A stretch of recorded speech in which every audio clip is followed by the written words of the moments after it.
ऐसे ही हमारी आज की वीडियो का टॉपिक दाशराज युद्ध से संबंधित है, जो महाभारत से हजारों वर्ष पूर्व हुआ था, जिसका वृत्तांत ऋग्वेद में भी वर्णित है। तो आइए इस पर बात करते हैं। हम यहाँ संपूर्ण जानकारी लेकर आए हैं, आप जरूर सुने, क्योंकि इससे आपको पता चलेगा कि भारत का प्रारंभिक इतिहास और यहाँ की प्रारंभिक जातियां कौन सी थी।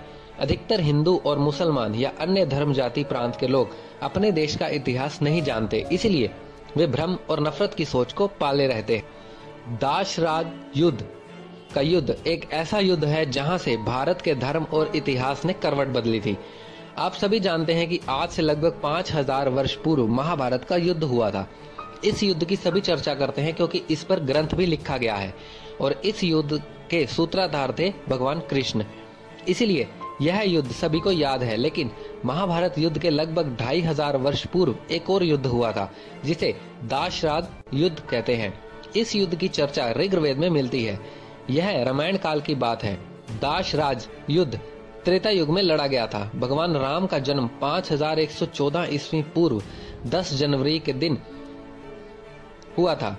भगवान श्री कृष्ण का जन्म 3112 ईस्वी पूर्व भाद्रपद के कृष्ण पक्ष की रात्रि को हुआ था। आर्यभट्ट के अनुसार महाभारत का युद्ध 3137 ईस्वी पूर्व में हुआ। इस युद्ध के 35 वर्ष पश्चात भगवान कृष्ण ने अपनी देह को छोड़ा। महाभारत युद्ध के पहले भारत के आर्यवत क्षेत्र में आर्यों के बीच दाशराज युद्ध हुआ था। इस युद्ध का वर्णन दुनिया के हर देश और वहां की संस्कृति में आज भी विद्यमान है। ऋग्वेद के 7वें मंडल में इस युद्ध का वर्णन मिलता है। इस युद्ध से यह पता चलता है कि आर्यों की कुल कितने कबीले थे और उनकी सत्ता धरती पर कहां तक फैली थी। इतिहासकारों के अनुसार यह युद्ध आधुनिक पाकिस्तान पंजाब में पारुणी नदी के पास हुआ था। भारत के कबीलों का राजा था सुदास, जो अपने ही कुल के अन्य कबीलों से लड़ा था। माना जाता है कि वह पुरु, यदु, तुर्वश, अनु, द्रुहुम, अलिन, पक्त, बलान, शिव एवं विषाणी कबीले के लोगों से लड़ा था। माना जाता है कि पुरु और त्रित्सु नामक आर्य समुदाय के बीच यह युद्ध हुआ था। इस युद्ध में जहां एक और पुरु नाम आर्य समुदाय के योद्धा थे, तो दूसरी ओर त्रित्सु नामक समुदाय के योद्धा लड़ रहे थे। दोनों की हिंद आर्यों के भारत नामक समुदाय से संबंध थे। हालांकि पुरुओं के नेतृत्व में कुछ को आर्य नहीं माना जाता। तत्सु समुदाय का नेतृत्व राजा सुदास ने किया। सुदास देवोदास के पुत्र थे, जो स्वयं सृंजय के पुत्र थे। सृंजय के पिता का नाम देवव्रत था। सुदास के युद्ध में सलाहकार ऋषि विशिष्ट थे। सुदास के विरुद्ध 10 राजा युद्ध लड़ रहे थे, जिनका नेतृत्व पुरु कबीला का राजा स्वर्ण कर रहा था, जिसके सैन्य सलाहकार ऋषि विश्वामित्र थे। 6,500 से 7,000 वर्ष पूर्व यह दाशराज युद्ध तुत्सु राजा सुदास और 10 जनजातियों के समूह के बीच हुआ। वे जनजातियां हैं पक्त, भतमान, अत्मिन, शिव, विशानिन, सिम्यू, भृंगु, प्रथु और प्रशु। इस युद्ध में पराजित ध्रुव राजा का नाम अंगार था। उसके बाद के ध्रुव राजा गंधार ने वायव्य दिशा में जाकर अपना राज्य स्थापित किया। गंधार के इसी राज्य को गांधार कहा जाने लगा। सम्राट भरत के समय में राजा हस्त हुए, जिन्होंने अपनी राजधानी हस्तिनापुर बनाई। राजा हस्ती के पुत्र अजीमगढ़ को पंचाल का राजा कहा गया है। राजा अजीमगढ़ के वंशज राजा स्वर्ण जब हस्तिनापुर के राजा थे, तो पंचाल में उनके समयकालीन राजा सुदास का शासन था। राजा सुदास का स्वर्ण से युद्ध हुआ, जिससे कुछ विद्वान ऋग्वेद में वर्णित दाशराज युद्ध से जानते हैं। राजा सुदास के समय पंचाल राज्य का विस्तार हुआ।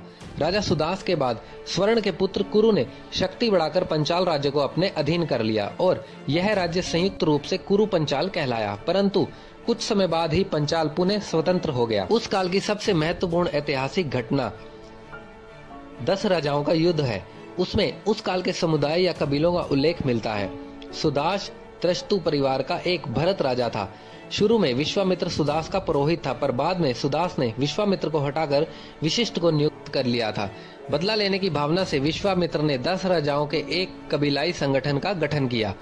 इसमें 5 महत्वपूर्ण कबीले थे: पुरु, यदु, तुर्वश, अनु, द्रुहुम और 5 अन्य छोटे कबीले थे: अलिन, पक्त, बलान, शिव एवं विषाणिन।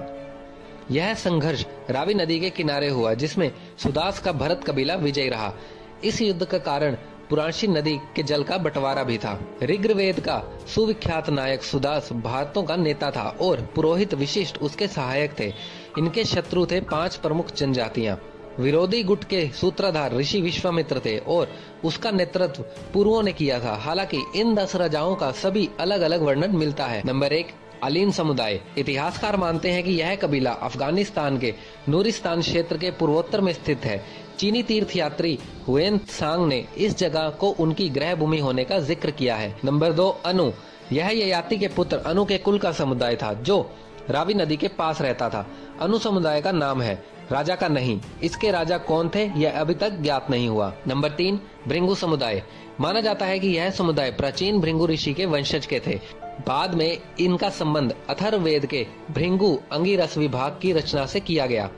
नंबर 4, भालन समुदाय। कुछ इतिहासकारों के अनुसार यह बोलन दर्रे के इलाके में बसने वाले लोग थे। भालन समुदाय का नाम है, राजा का नहीं। इनका राजा कौन था यह भी ज्ञात नहीं हुआ।